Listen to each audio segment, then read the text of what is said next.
और इसमें है assume that both the batteries have zero internal resistance और find the potential between the points A and B. A और B के बीच में पोटेंशियल चाहिए, इन दोनों के बीच में पोटेंशियल चाहिए। ठीक है, तो इन दोनों के बीच में पोटेंशियल निकालने का मतलब है हमें क्या करना पड़ेगा, एक तरह से हमें चाहिए पोटेंशियल डिफरेंस पूछा है, हाँ, VA और VB का डिफरेंस चाहिए। तो पहले तो इसमें करंट ही निकाल दें। सबसे पहले क्या निकालेंगे, करंट। अब करंट जो है उसमें कहीं गिवन नहीं है, करंट कोई दिया नहीं है, तो इन दोनों में से देख लो बड़ी वाली बैटरी कौन सी है, इसके अकॉर्डिंग लूप करंट की डायरेक्शन बना दो। बड़ी वाली के हिसाब से लूप करंट की डायरेक्शन बना दी हमने।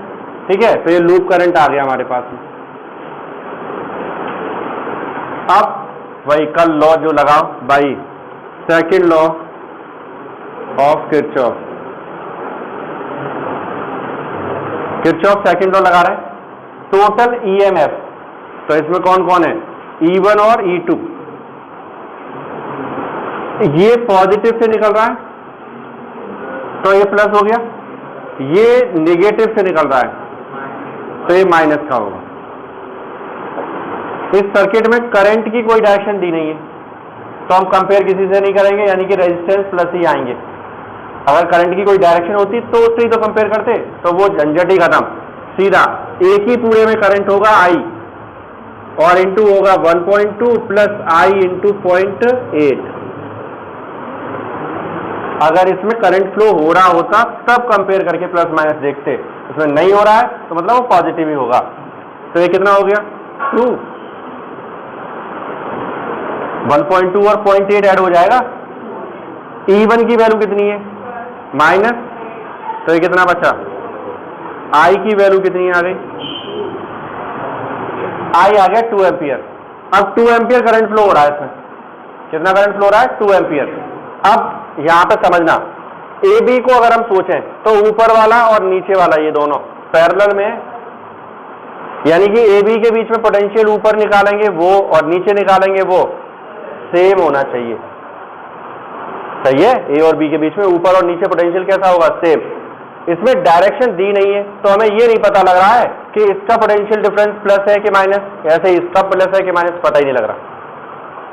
अगर डायरेक्शन दी होती तो हम एक बार को सोचते कि हाँ ये पॉजिटिव ले लो ये नेगेटिव, इसमें नहीं पता लग रहा, कहीं नहीं पता लग रहा तो हम क्या करेंगे, एकदम सिंपल सी टेक्निक लगाएंगे कि ऊपर का पोटेंशियल निकालेंगे और नीचे का, और इक्वल कैसे हो रहा है प्लस माइनस करके, जैसे हो रहा है वैसे कर दो इक्वल, बस इक्वल करना है तुम्हें।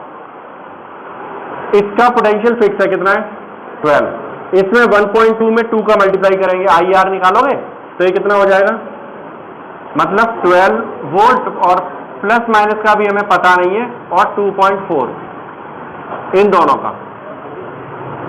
अब नीचे आ जाओ, ये कितना है, और 0.8 में 2 का मल्टीप्लाई करो।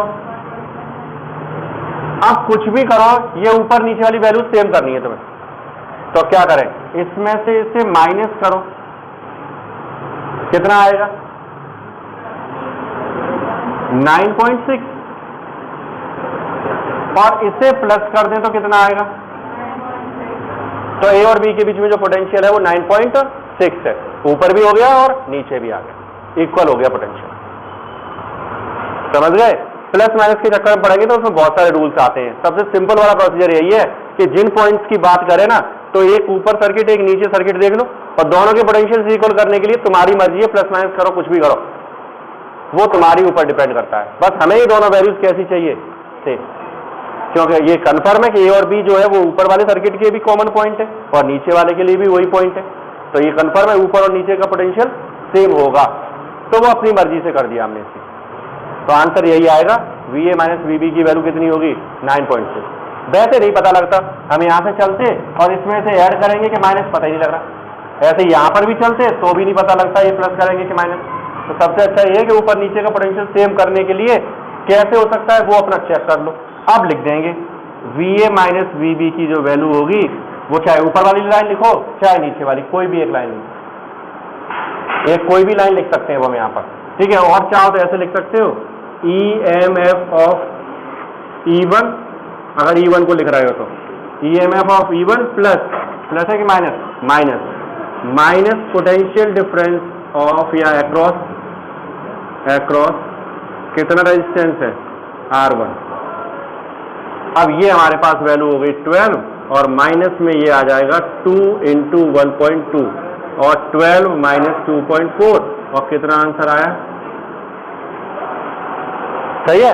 इसको इसकी जगह ये वाली लाइन भी यूज कर सकते हो, तो यहाँ लिख सकते हो EMF of E2 plus potential difference across R2, तब भी वही आएगा वही। वो हमने पहले ही चेक किया, मैं नहीं मानता प्लस होगा कि माइनस, वो हमने खुद टेक्निक से अपना चेक कर लिया कि हाँ प्लस है कि माइनस, वो हमें पता लग गया। और ऐसे कई क्वेश्चंस हैं जो तुम्हें खुद चेक करने पड़ेंगे कि प्लस लगाओ कि माइनस, और प्रोसीजर वही है, ऊपर और नीचे के सर्किट का पोटेंशियल सेम करना है, बस कैसे भी चेक कर लो।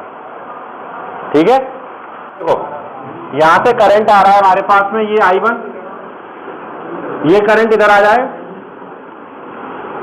और इधर से I2 आया, तो इस F पॉइंट पर हम फर्स्ट लॉ यूज कर सकते हैं, at point F by law of current. कोई किरचॉफ फर्स्ट लॉ यूज करेंगे, क्या होगा? तीनों को जंक्शन बन गए, तो फिर I1 आया है, I2 भी आया है और I गया। बराबर, एक कोई भी डायरेक्शन ले लो, तो I1 इसके F के पास आ रहा है, I2 भी F के पास आ रहा है, तो ये दोनों प्लस ले लिया हमने, और I जो है वो इससे दूर जा रहा है, तो minus I is equal to 0। तो I इज इक्वल टू क्या हो गया? I1 प्लस I2, I इधर चला गया, इक्वेशन नंबर फर्स्ट। ठीक है, अब हमें I1 I2 की वैल्यू चाहिए। अगर I1 I2 आ जाएगा तो I आ जाएगा। अब देखो क्या करेंगे, in loop A B C F A, देखो A B C F A close loop हो गया,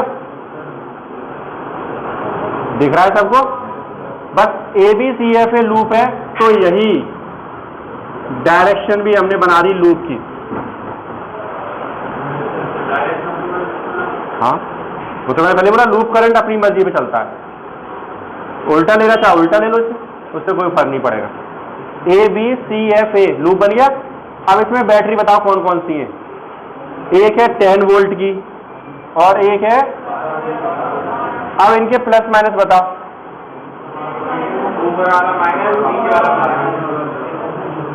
दिख रहा है सबको? ये लूप करंट कैसे निकल रहा है? माइनस से, तो ये माइनस हो गया, और ये लूप करंट कहां से निकल रहा है? प्लस से, तो ये प्लस हो गया। समझ में आ गया? अब आगे चलते हैं, रेजिस्टेंस और करंट। देखो 3 ओम में करंट कितना जा रहा है? I1, और नीचे 2 ओम में करंट कितना है? I2। IR लिख दिया अभी मैंने। इस 3 ओम में करंट है I1 और इसमें करंट कितना है? I2। दोनों करंट लिख दिए। अब प्लस माइनस बताओ। I1 वाले में माइनस और I2 में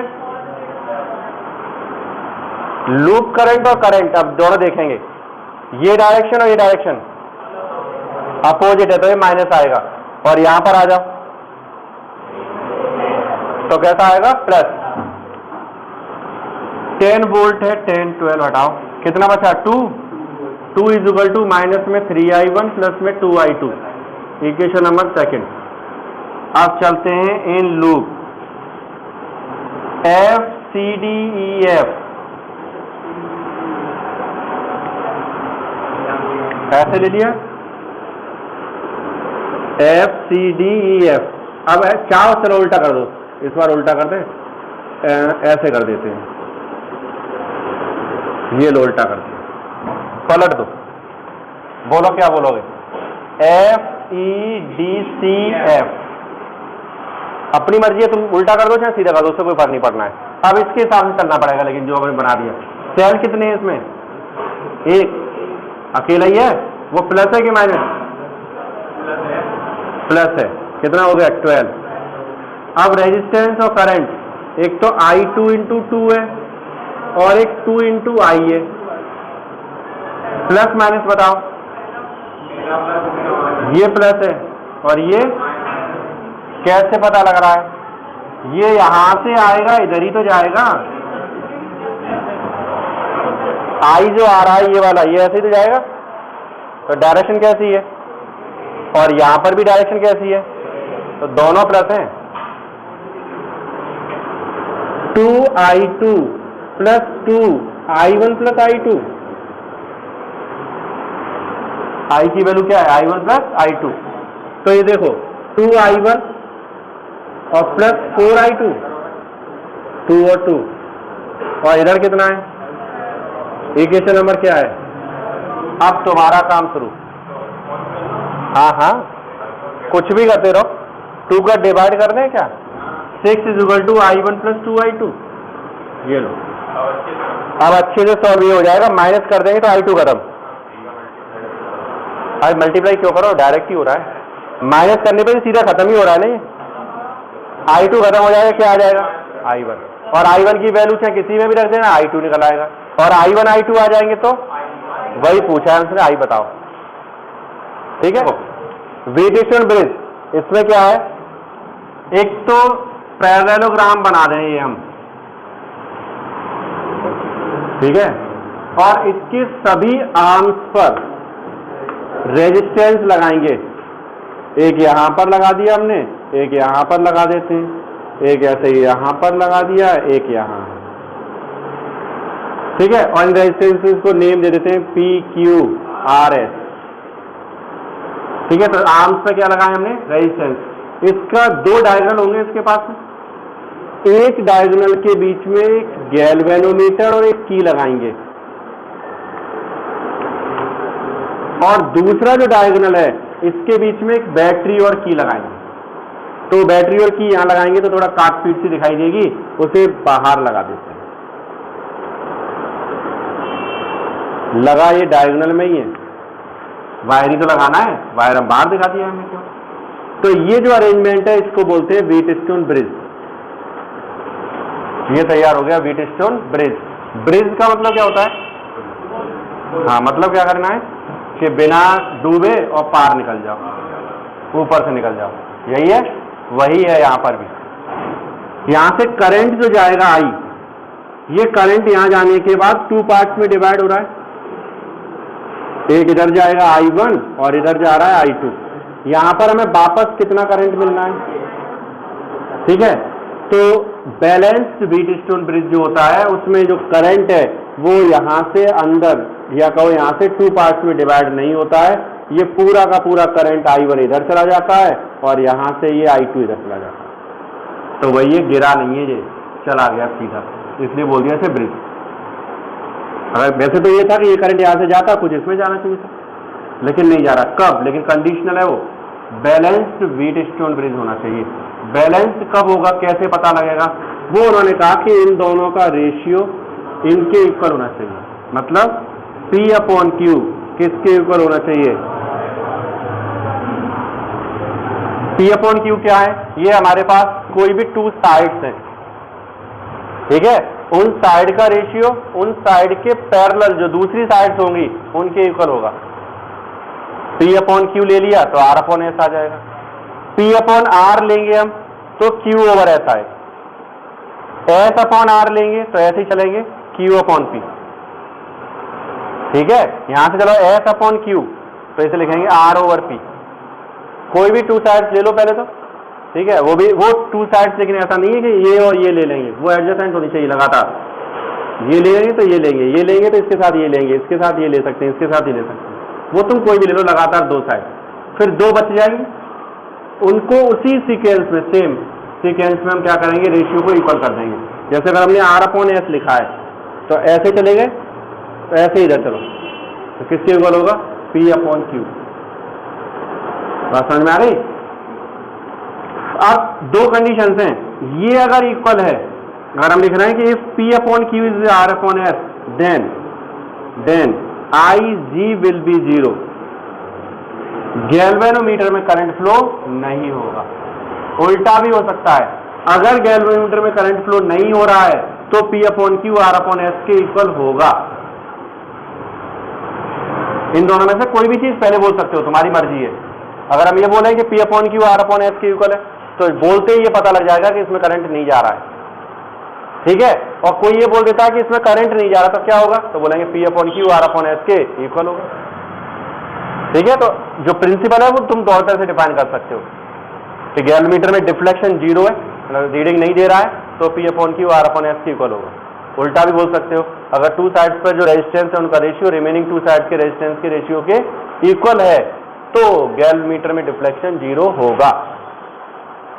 तो जैसे चाहो वैसे इसे बोल सकते। अब इसे प्रूव करना है भाई, ये A, ये B, ये C और ये D। अब इसका प्रूव करना है। प्रूव करने के लिए देखो क्या करेंगे हम, दो तरह से प्रूव कर सकते हैं इसे हम, एक तो किरचॉफ लॉ से और एक नॉर्मल पोटेंशियल से। तो किरचॉफ लॉ से कर लेते हैं, बाय किरचॉफ लॉ।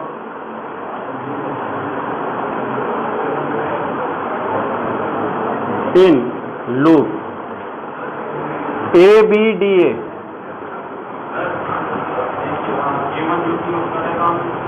केवल इसका काम क्या है, इस की को ऑन ऑफ कर दो चाहे ऑन कर दो, इस गैल्वेनोमीटर में डिफ्लेक्शन नहीं आएगा। अगर ये बैलेंस नहीं हुए तो इसमें डिफ्लेक्शन आएगा। तो सर्किट पूरा नहीं होगा, तो फिर क्या मतलब हुआ? सुनो, की बंद का मतलब क्या आता है? तो की क्लोज का मतलब होता है कि सर्किट कंप्लीट हो गया, चालू है, सर्किट चालू है, इस समय की क्लोज है। क्लोज कंडीशन का मतलब होता है कि स्विच ऑन, और जब ये ऑन है, ऑन होने के बाद भी करंट इसमें से नहीं जा रहा है, ऑन होने के बाद भी करंट नहीं जा रहा है। अब वैसे लगाई क्यों, ये वाली बात अगर कहो तो प्रैक्टिकली सोच के देखना, अगर गैल्वेनोमीटर लगा दिया तो जब तक तुम इनका रेशियो सेम नहीं कर दोगे तब तक गैल्वेनोमीटर चलता ही रहेगा बेचारा, वो खराब और हो जाएगा। जब हम तो एक्सपेरिमेंट कर रहे होंगे तब, तो उस समय क्या करेंगे हम कि की निकाल के रख देंगे, रेजिस्टेंस को सेट कर लेंगे, फिर की K1 लगा के देखेंगे गैल्वेनोमीटर 0 हुआ है नहीं हुआ, नहीं हुआ फिर हटा देंगे, फिर लगाएंगे। और ज्यादातर तो इसमें हम टैप की यूज करते हैं, बस दबाओगे तब तक काम करेगा, जैसे कि तुम्हारी बेल वाली स्विच, उसे दबाओगे तब तक काम करेगा, फिर काम ही नहीं करता। ज्यादातर उसे यूज करते हैं यहाँ पर।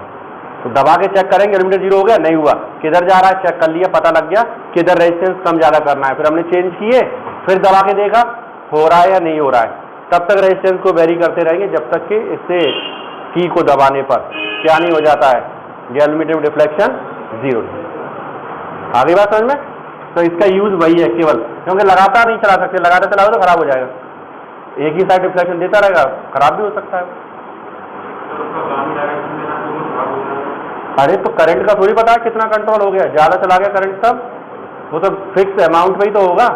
अगर हमने रेजिस्टेंस बहुत कम कर दिया एक तरफ तो हो सकता है करंट बहुत ज्यादा चला जाए, उसमें तो प्रॉब्लम आ सकती है।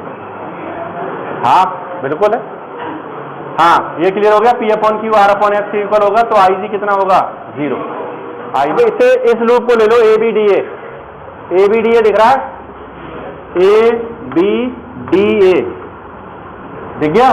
ABDA के हिसाब से मैं यहां पर ये करंट बना देता हूं,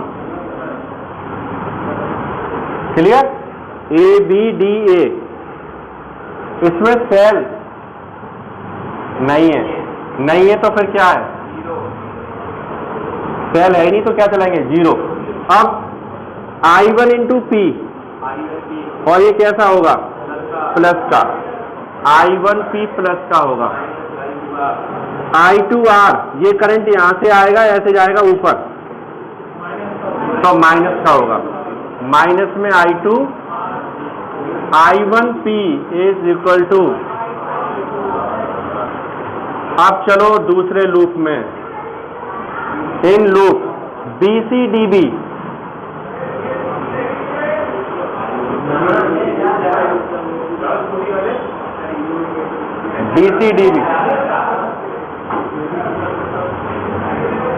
BCDB बताओ, BCDB में भी सेल नहीं है तो 0 इक्वल I1Q प्लस माइनस बताओ, I1Q कैसा है प्लस, ये ऊपर से नीचे आ रहा है, ये भी आ रहा है, और ये वाला ये इधर जाएगा और ये इधर जा रहा है, तो I2S कैसा है, I1Q is equal to equation number, divide कर दो भाई, dividing equation first by equation second, I1P upon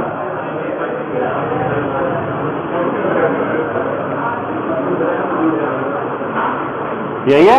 चल क्या मिला, P upon Q R upon S के इक्वल होगा, P upon Q will be equal to R over. Condition एक हम स्टार्टिंग से लेके चले कि करंट इसमें गया ही नहीं, मतलब IG कितना है, 0। सिलेबस में बैलेंस्ड व्हीटस्टोन ब्रिज ही है, अनबैलेंस्ड नहीं है। अनबैलेंस्ड व्हीटस्टोन ब्रिज कॉम्पिटिशन में आता है, लेकिन अनबैलेंस्ड उसमें स्टार डेल्टा कन्वर्जेंस से हम उसकी वैल्यू कैलकुलेट करते हैं, वो अलग कंसेप्ट है।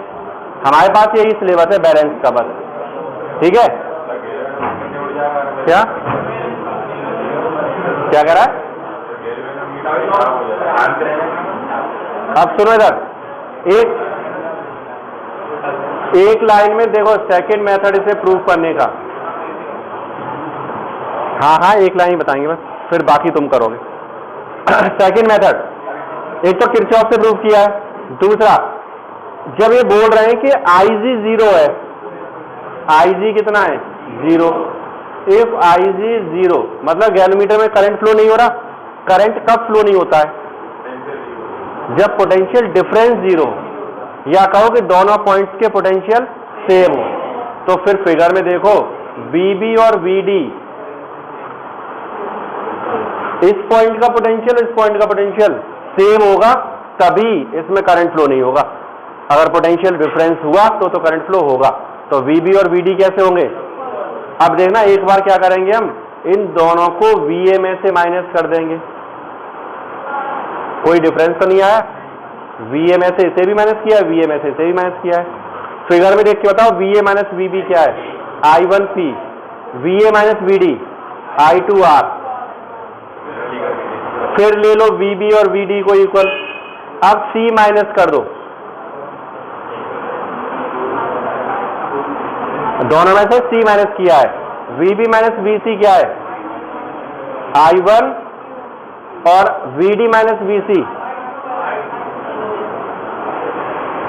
डिवाइड कर देंगे, आंसर आ जाएगा, ठीक है। तो सेकंड में पीछे क्वेश्चन छोड़ के आए थे, कैपेसिटेंस में भी रेजिस्टेंस में भी ऐसा था वो,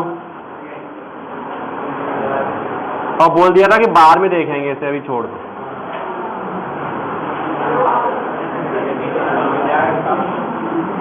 सपोज ये सब रेजिस्टेंस कितने हैं, R। अब क्या है, इस पॉइंट को कंसीडर कर लेते हैं, इसे बोल दिया B, ये बीच में C और यहां पर। अब चलेंगे हम A से, इस A पॉइंट से चलेंगे तो देखो A से एक रेजिस्टेंस ये लगा हुआ है, एक ये लगा हुआ है। A से 2 लगे, A से 2 लगा दो, एक रेजिस्टेंस ये लगा दिया हमने और दूसरा रेजिस्टेंस ये लगा दिया। A से C पर आ गए और A से कहां पहुंच गए, D पर। A से C पर आ गए और A से D पर आ गए, रेजिस्टेंस लग गए R और R, दिख रहा है। A से C एक रेजिस्टेंस, A से D दूसरा रेजिस्टेंस। फिगर में देखो CD के बीच में एक रेजिस्टेंस लगा है, तो CD के बीच में एक रेजिस्टेंस लगा दो। अब C से जा रहे हैं और पहुंच रहे हैं B पर, और D से भी जाएंगे एक एक रेजिस्टेंस लगाते हुए। B पॉइंट यहां पर है, C से आए और ये B पर भी आ गए। इनके बीच में हमें क्या चाहिए, इक्विवेलेंट रेजिस्टेंस। देखो P upon Q R upon S के इक्वल है, क्लियर है। R अपॉन R हो गया, तो P upon Q R upon S के, इसका मतलब बैलेंस्ड है। और बैलेंस कंडीशन में क्या होगा, इसमें करंट फ्लो, जिसमें करंट फ्लो नहीं हो रहा है वो तुम्हारे लिए बेकार, इसे भूल जाओ कि यहां कुछ है। और अगर तुम इसे भूल गए तो फिर इस सर्किट में कुछ बचा ही नहीं है। ऊपर सीरीज नीचे सीरीज, और ये दोनों आपस में R plus R 2R, R plus R 2R, और 2R और 2R R, 1/2R 1/2R होगा। आगे बात समझ में? तो जैसे ही बैलेंस होगा वैसे ही इस सर्किट को भूल जाओगे।